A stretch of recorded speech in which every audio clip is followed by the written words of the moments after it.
खबर शामिल करते हैं बदीन से हमारे नुमाइंदे अदनान गौरी की इस रिपोर्ट में। जी अदनान गौरी, अपडेट कीजिएगा। जी बिल्कुल, अमन लहू का तलबगार है, रोशनी के लिए जलना पड़ता है।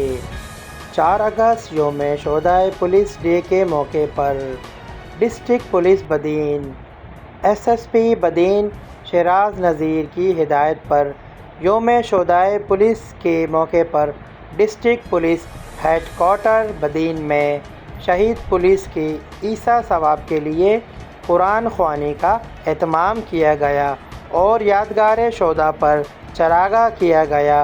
Report Adnan Gauri, K6 city news, Karachi.